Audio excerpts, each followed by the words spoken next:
Mombi Mugo, Muringo Kiereine, and the entire Githae family, including your in-laws, all of them, I see SK Macharia there, accept condolences from all of us, friends of Professor Micere Githae Mugo. Mrs. Professor Micere Githae Mugo had many friends, not just in Kenya, not just on the African continent, but across the globe. I have the privilege and pleasure of speaking on behalf of those many friends. Some of us had occasion to meet each other online during one of those events organized brilliantly by Mombi when Micere was still with us. So though we never met physically, those of us, many friends, we at least had the opportunity to meet online. And the one issue on which I am sure we are all agreed upon as friends is this, that whoever Micere interacted with, Micere left a mark. Micere made an impression on the part of everybody who she met with. And because it is not possible for each one of us to give testimony, even those who are here today with us, it's not possible, it's not practical for each one of us to give testimony of the ways in which Micere impacted on him or her. We've just had my old teacher in high school, Mrs. Gachukia, who was also taught by Micere, how Mrs. Gachukia was impacted by Micere. Mrs. Micere impacted on each person that she interacted with. So because it's not possible, permit me to mention 3 issues in respect of which Micere impacted on me as an individual, as an example of how she impacted on people. The first one was Micere's compassion. Micere was compassionate in the extreme. When Micere met you, no matter what challenges she may have been facing in her personal life, that was not an issue to her. Micere wanted to know how your family was, how they were, how you were. She was concerned about you, not about her. That's what she should talk about. That impacted on me. That compassion impacted on me. The second issue I'd like to mention, and I trust that when history of this country gets written correctly and accurately, this issue will be captured. At the University of Nairobi, Micere with other intellectuals there, they are the ones who gave birth to the concept, to the idea that leaders must be held accountable by those who elected them. That the public, the wananchi, have got a right to demand good governance, to demand that leadership focuses on the well-being of the people who elected the leaders, medical, jobs, the economy, what have you.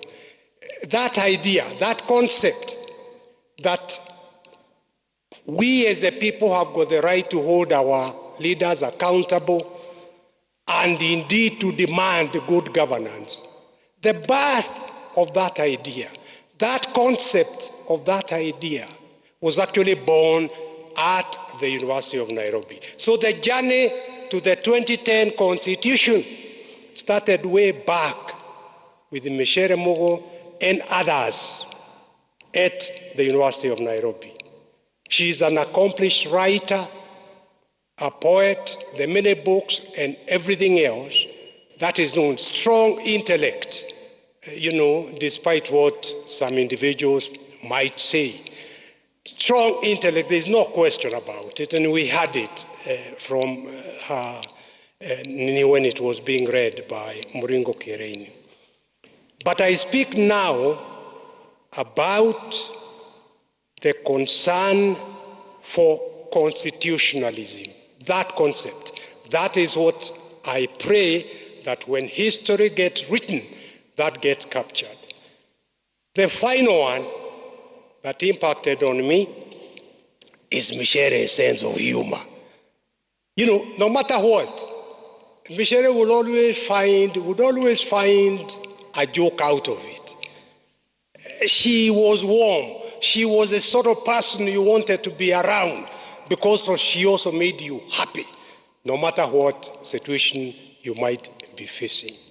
I remember how we went to the late Otieno Kajwang's office in Nyayo House in an effort to persuade Kajwang. He was a minister in charge of immigration.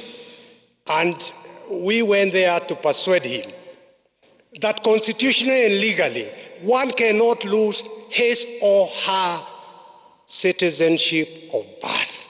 If you lost the other citizenships acquired, you reverted back to your citizenship of birth. The citizenship of your parents, of your grandparents, of your ancestors, reverted automatically. So we were there in the late Kajwang's office, and despite the strong feelings Micere had about getting back her passport, she was joking about it and telling Kajwang, can you imagine your officers are telling me the quickest way of getting the Kenya citizenship is to look for a man in Kenya to marry me. and she was laughing uncontrollably.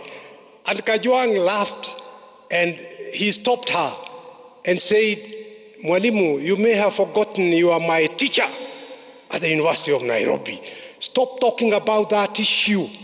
And Kajwang wrote a directive immediately to his officers, directing that Micere was to leave Nyayo House with her Kenyan passport.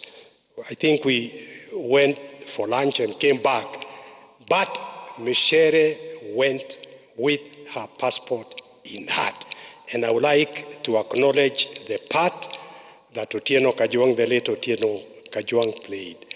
So as we bid farewell to Micere, let us remember the good things. I could not agree more with Edgar Gachukia that Micere continues to live. Her work continues to inform us, to guide us. She continues to live with us. I pray that the Almighty God will grant it that her soul rests in eternal peace with her ancestors, whom she has now gone to join. God bless her soul. God bless all of us. Thank you. Well done, Senior Counsel. Just Mumbi, before you come. Thank you, Senior Counsel. We appreciate. Beautiful. Just to reverse something a little, we want to ask the choir to warm our hearts in worship as Mumbi gets ready to come. So I'll invite Director.